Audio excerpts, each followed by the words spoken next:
नमस्कार मित्रों, desire point channel के इस नए वीडियो लेक्चर में मैं हूं अमित दुबे और आज के इस वीडियो लेक्चर में हम प्रश्नावली 6.3 का अध्ययन कर रहे हैं, जहां पे आज हम चौथे प्रश्न से अध्ययन करेंगे। तो कह रहा है कि आकृति 6.36 में क्यू आर बटे क्यू एस, ये क्यू आर है पूरा का पूरा बटा है क्यू एस के, और ये बराबर है क्यू टी, यानी ये पूरा का पूरा क्यू टी बटे पी आर के।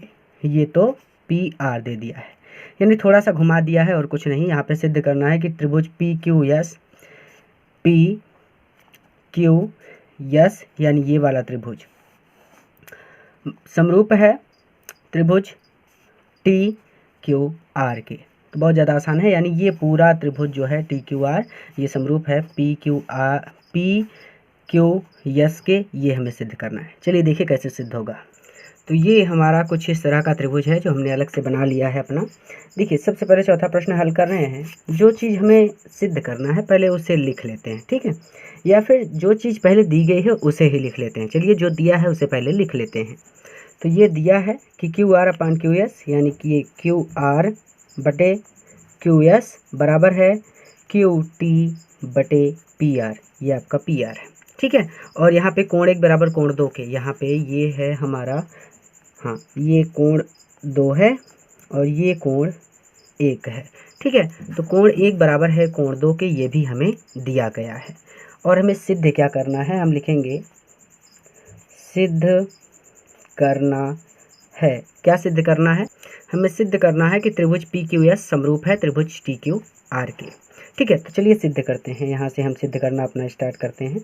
ये हम सिद्ध कर रहे हैं। सबसे पहले हमें पता है कि कोण 1 जो है वो बराबर है कोण 2 के। ये चीज़ हमें दिया है ना।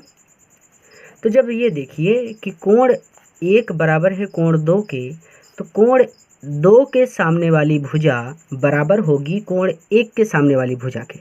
ये भी तो हो सकता है ना। तो कोण 2 के सामने की भुजा क्या है? ये पी क्यू। इसका मतलब ये है कि पी क्यू बराबर होगी कोण 1 के सामने की भुजा क्या है? कोण 1 के सामने की भुजा है पी आर, सॉरी ये पी आर। तो पी क्यू बराबर होगा किसके? पी आर के। कैसे? यहाँ पे लिखेंगे, लिख देता हूँ, समान कोणों की सम्मुख भुजा सदैव बराबर होती है। तो अब देखिए यही जो P Q upon P Q is equal P R आया है, इसको यहाँ पे थोड़ा सा लगाते हैं। तो ये जो Q R upon Q S है, इसको तो ऐसे ही लिख लेंगे।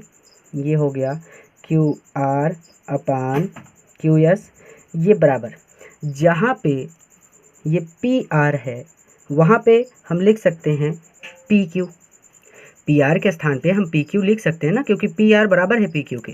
तो हम क्यू टी को वैसे ही रहने देंगे, Q T upon P R के बराबर हम पी क्यू लिख सकते हैं। तो पी आर के स्थान पे ये जो पी आर है इसके स्थान पे पी क्यू लिख देंगे। अब इससे फ़ायदा क्या हुआ? यहाँ पे आप पढ़ना चाहे तो लिख सकते हैं, चूँकि पी क्यू बराबर है पी आर के। इसे आप लिखना चाहें तो लिख सकते हैं, ताकि एग्जामिनर समझ जाए कि आपने यहाँ पे पी क्यू क्यों किया है।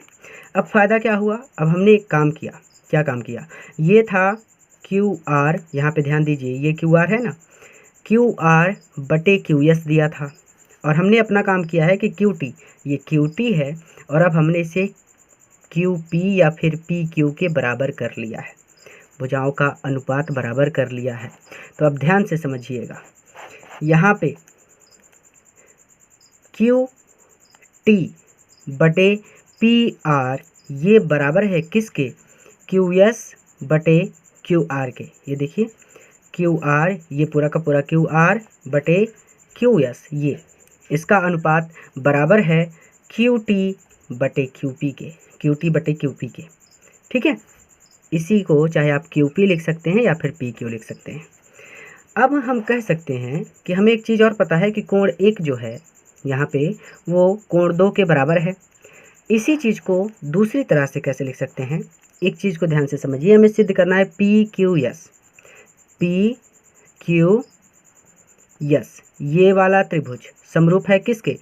त्रिभुज टी क्यू आर के, ठीक है। तो इस पूरे त्रिभुज में इसमें चाहे देख लीजिए या फिर आप चाहे इसमें देख लीजिए, ये वाला पी क्यू एस में ये वाला त्रिभुज कॉमन है, तो हम लिख सकते हैं कि कोण एक बराबर कोण एक, पहले वाले त्रिभुज का कोण और दूसरे वाले त्रिभुज का कोण, ये क्या है, उभयनिष्ठ है। क्या है, उभयनिष्ठ कोण है।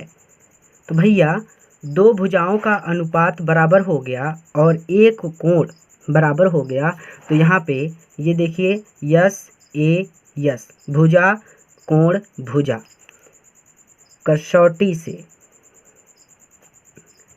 ये दोनों त्रिभुज, कौन से दोनों त्रिभुज, पी क्यू एस और टी क्यू आर समरूप हो जाएंगे। तो इसका मतलब है कि त्रिभुज पी क्यू एस समरूप है त्रिभुज टी क्यू आर के, और ये हो गया सिद्ध। अगला प्रश्न देखते हैं। पांचवा प्रश्न कि त्रिभुज पी क्यू आर की भुजाओं पी आर और क्यू आर पर क्रमशः बिंदु एस और टी इस प्रकार स्थित हैं कि कोण पी बराबर है कोण आर टी एस है। दर्शाइए कि त्रिभुज आर पी क्यू समरूप है त्रिभुज आर टी एस के। चलिए एक त्रिभुज बना लेते हैं, क्योंकि त्रिभुज नहीं दिया है तो एक त्रिभुज बना लेते हैं। सबसे पहले क्या है, त्रिभुज आर पी क्यू, और इस पर एक बिंदु स्थित हैं, इन दोनों पर बिंदु हैं यस और टी। त्रिभुज इस प्रकार से है, और ये जो टी है, कोण टी, ये कोण पी के बराबर है। ये चीज़ आपको दी गई है, कोण टी बराबर है कोण पी के। तो सबसे पहले जो दिया है उसे लिखेंगे, कहेंगे कि भैया हमें ये चीज़ दिया है, क्या दिया है कि कोण P बराबर है आर टी एस लिखिए या फिर एस टी आर लिखिए, लेकिन आपके पुस्तक में आर टी एस दिया है तो हम इसको आर टी एस ही लिखेंगे, आर टी एस के। देखिए पुस्तक में दिया है इसलिए मैंने आर टी एस लिखा है, आप चाहें तो केवल टी भी लिख सकते हैं, कोई प्रॉब्लम नहीं है। ठीक है, तो कोण P बराबर है कोण आर टी एस के, ये हमें दिया है और हमें सिद्ध करना है। सिद्ध करना है, क्या सिद्ध करना है, लिख देता हूँ कि त्रिभुज आर पी क्यू ये बड़ा वाला त्रिभुज समरूप है त्रिभुज आर टी एस इस छोटे वाले त्रिभुज के। ये बड़ा वाला त्रिभुज इस छोटे वाले त्रिभुज के समरूप है। सिद्ध करते हैं, देखिए कैसे सिद्ध होगा। सबसे पहले ये बहुत ज़्यादा आसान है, अगर आप देखें, चलिए मैं सिद्ध ही कर देता हूँ। मैं सिद्ध कर रहा हूँ। सबसे पहले दोनों त्रिभुज ले लीजिए, हम ले लेते हैं कि त्रिभुज आर पी क्यू तथा त्रिभुज आर टी एस में ध्यान से समझिएगा, कोण आर, यहाँ पे एक आपको कोण आर है, ये कोण आर जो है ये इस छोटे वाले त्रिभुज में भी है ना, और कोण आर जो है इस बड़े वाले त्रिभुज में भी है, यानी कोण आर उभयनिष्ठ है। तो हम लिख सकते हैं कि कोण आर छोटे वाले त्रिभुज का बराबर है कोण आर बड़े वाले त्रिभुज के। क्यों? क्योंकि ये उभयनिष्ठ कोण है। ठीक है, तो उभयनिष्ठ कोण, एक कोण तो बराबर हो गया। दूसरा, हमें दिया है कि ये कोण T बराबर है कोण P के, तो हम लिख सकते हैं कि कोण जो दिया है वही लिखिए, आर टी एस बराबर है कोण P के। ये आर टी एस छोटे वाले त्रिभुज में है, ये P बड़े वाले त्रिभुज में है। क्यों, ये ऐसा क्यों लिख रहे हैं? क्योंकि ये चीज़ हमें दिया है। तो अब देखिए, जब दो कोण बराबर हो गए तो हम कह सकते हैं कि एंगल आप चाहें तो इसे थोड़ा सा और बढ़ा सकते हैं, लेकिन बढ़ाने की आवश्यकता नहीं है, इन्हीं दो चरणों में सिद्ध हो चुका है। तो एंगल समरूपता कसौटी से, ठीक है। इसे क्यों इतने छोटे में हल कर दिया? क्योंकि ये बहुत छोटे में हल हो गया है। आप चाहें तो इसे और बढ़ा सकते हैं, आप इस भुजा को भी उभयनिष्ठ मान सकते हैं, ठीक है, कुछ भी कर सकते हैं, लेकिन यहाँ पे ये भुजा उभयनिष्ठ नहीं होगी। इसी तरह से हल कीजिएगा आप भी, ठीक है। तो एंगल समरूपता कसौटी से ये दोनों त्रिभुज क्या हो जाएंगे? समरूप हो जाएंगे। त्रिभुज आर पी क्यू समरूप है त्रिभुज आर टी एस के, और ये हो गया सिद्ध। अगले प्रश्न पर चलते हैं। तो छठा प्रश्न और आज का अंतिम प्रश्न, छोटे छोटे खंडों में इसलिए कराता हूँ ताकि आप आसानी से उसे करके एक बार एक्सरसाइज कर सकें। एक्सरसाइज ज़रूर किया करिए, क्योंकि ऐसे प्रश्न बच्चों को कम समझ में आते हैं। तो आकृति 6.37 में यदि त्रिभुज ए बी ई सर्वांग सम हो त्रिभुज ए सी डी के। ये भैया ए है, ये भैया बी है और ई, यानी ये वाला त्रिभुज हमें दिया है ए बी ई। ये किसके सर्वांग सम है? ए तो ये हो गया और सी ये हो गया और डी के, तो डी ये हो गया, यानी इस वाले त्रिभुज के। ये त्रिभुज इस तरह से दिया है, तो दर्शाइए कि ए डी ई, भैया ए डी ई यानी ये वाला त्रिभुज ए डी ई समरूप है ए बी सी, यानी ए बी सी इस बड़े वाले त्रिभुज के। ध्यान से समझिएगा और एक बार इसकी एक्सरसाइज भी कर लीजिएगा ज़रूर, ठीक है। चलिए देखते हैं कैसे होगा। तो छठा प्रश्न कर रहे हैं और ये आपका चित्र है। तो सबसे पहले जो दिया है उसे लिखा करिए। हमेशा आदत बना लीजिए, जो दिया है उसे पहले लिख लीजिए, इससे आसानी होती है। तो जो दिया है वो मैं लिखता हूँ पहले। हमें दिया है कि ए बी ई त्रिभुज और सर्वांग सम है त्रिभुज ए सी डी के। सिद्ध क्या करना है उसे भी लिखते हैं। सिद्ध करना है कि त्रिभुज ए डी ई समरूप है त्रिभुज ए बी सी के, ठीक है। अब देखिए सिद्ध करते हैं। चलिए यहीं पे लिख देता हूँ सिद्ध, और इसके आगे हम सिद्ध कर रहे हैं। सबसे पहला काम हम लेंगे जो दो त्रिभुज सर्वांग सम दिया है उसी को ले लेते हैं, उसी के माध्यम से हल करते हैं। तो हम कह देंगे कि त्रिभुज ए बी ई सर्वांग सम त्रिभुज ए सी डी। ये कहाँ से आया? ये हमें दिया है, और जब ये चीज़ दिया है तो एक ध्यान देने वाली बात यह है, सर्वांग सम का मतलब सभी अंग बराबर हैं इन दोनों त्रिभुज के, यानी ये ए बी बटा ए सी बराबर होगा। और आप इसे इस तरह से भी लिख सकते हैं कि ए ई बराबर होगा ए डी के। ये भुजाओं का अनुपात मैंने पिछले प्रश्न में आपको बताया था ना किस तरह से करते हैं। तो ये ए बी बराबर होगा ए सी के, तो हम लिख सकते हैं कि ए बी बराबर होगा ए सी के, ठीक है। और तो और ए ई बराबर होगा किसके? ए डी के। और एक है यहाँ पे बच रहा है बी ई बराबर होगा सी डी के, बी ई बराबर होगा सी डी के, ठीक है। अब हमें इस सी डी की आवश्यकता तो है नहीं, तो इसको छोड़ देते हैं, इतना ही लिखते हैं जितनी हमें आवश्यकता है। तो अब देखिए हम इसके आगे क्या करेंगे। हम थोड़ा सा एक काम करते हैं कि ये दोनों तो एक दूसरे के बराबर हैं। भैया ध्यान से समझना, चाहे हम यक्स बराबर 2 लिखें या फिर 2 बराबर यक्स लिखें, बात यही होगी कि यक्स का मान 2 है।